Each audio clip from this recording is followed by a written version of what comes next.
যদি আমাদের প্রিয়জন মারা যায় তারপরও আমাদের সেই লম্বা প্রসিডিউর ফলো করে বের হতে হয়। আমরা কি অনাবাসিক বলে আমাদের প্রতি তাদের কোনো দায়বদ্ধতা নেই?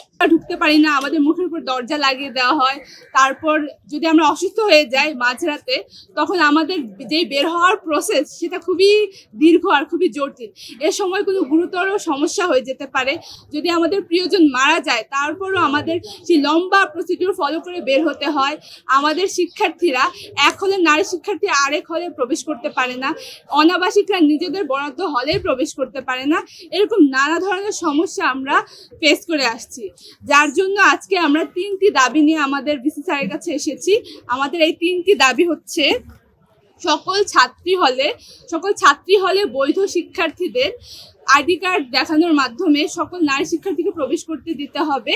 দ্বিতীয়টি হচ্ছে, ছাত্রী হলের মেইন গেটে আমাদের নানা ধরনের হয়রানি করা হয়, সময়সীমা বৃদ্ধি করতে হবে। আমাদের এর জন্য বিভিন্ন কার্যক্রমে আমরা অংশগ্রহণ করতে পারি না, রাতে দেরি করে হলে গেট খুলে না, ম্যামকে কল দিয়ে আমাদের গেট খোলাতে হয়, অনেক ধরনের হয়রানি ফেস করতে হয়, এগুলো বন্ধ করতে হবে।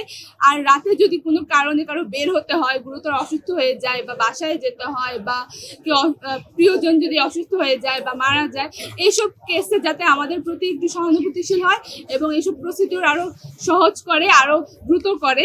এবং তৃতীয় সেটি হচ্ছে যে আবাসিক শিক্ষার্থীদের মা বোন বা যে কোনো ফিমেল গার্ডিয়ান যাতে হলে প্রবেশ করতে পারে, কারণ আমাদের কারোরই মা বোন বা কোনো ফিমেল গার্ডিয়ান আজ পর্যন্ত হলে ঢুকতে পারেনি।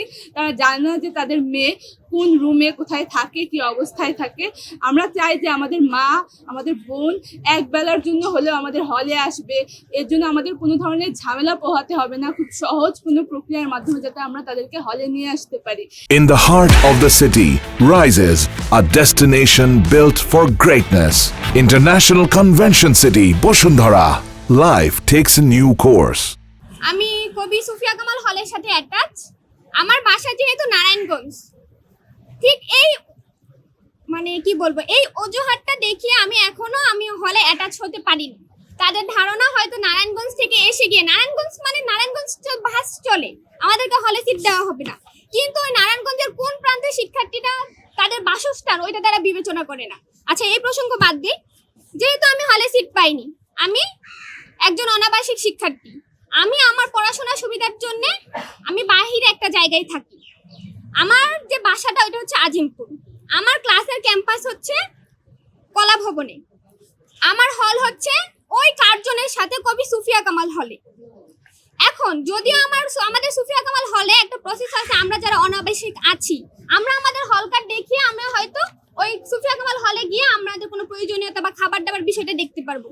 কিন্তু আমি যে একজন শিক্ষার্থী, আমার তো একটা আইডেন্টিটি আছে, আমার হল কার্ড, কিন্তু এই কার্ডটা দেখে এখন আমি বাকি হলে যেতে পারবো না। আমার আর্টস বিল্ডিং এর সাথে হচ্ছে আমার রুকে হল আছে। আমি আমার খাবার জন্য, গতকালের ঘটনা, আমি আমার এক আপুর সাথে খাবার খাবো, দুপুরের খাবার গিয়েছি ডাকসুতে, গিয়ে দেখি 1টার মধ্যে খাবার বন্ধ।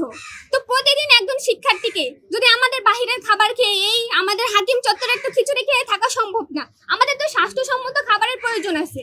তো বাধ্য হয়ে আমি আর আপু আমরা চেয়েছিলাম কি দেখি কোনোভাবে রোকেয়া হলে আমরা দাদুকে ফাঁকি দিয়ে যেতে পারি কিনা, কিন্তু আমরা সেখানে ব্যর্থ হয়েছি। দিন শেষে কি করা লাগছে, আমাদের হাকিম এসে ওই খিচুড়ি খেয়ে জীবনযাপন করা লাগছে। কেন? আচ্ছা, হল প্রশাসনের যদি দাবি থাকে, তাদের যারা আবাসিক শিক্ষার্থীরা আছেন তাদের নিরাপত্তার কথা চিন্তা করে আমরা যারা অনাবাসিক বা অন্য হলের সাথে অ্যাটাচ আছি আমাদেরকে যেতে দিবে না। আমরা কি অনাবাসিক বলে আমাদের প্রতি তাদের কোনো দায়বদ্ধতা নেই? তাদেরকে এটা দেখার বিষয় না কেন? আমার তো একটা আইডেন্টিটি আছে, আমার তো একটা হল কার্ড আছে, আমি তো একটা বিশ্ববিদ্যালয়ের শিক্ষার্থী, তাহলে কেন এই সামান্য একটা লেম অজুহাত দেখিয়ে আমাকে অন্য হলে যেতে দেওয়া হবে না? আমরা দিতে যাচ্ছি এবং আমাদের দাবিগুলো জানাতে যাচ্ছি। সেক্ষেত্রে স্যার আমাদের আসলে কি ধরনের বক্তব্য দেয় সেই বক্তব্যটি আমরা আপনাদেরকে জানিয়ে দিব। আমরা স্যার বলেছে 4:30টায় আমরা যাওয়ার জন্য, আমরা এসে আপনাদেরকে বাকি স্যার কি আপডেট জানাচ্ছে আমরা জানাবো।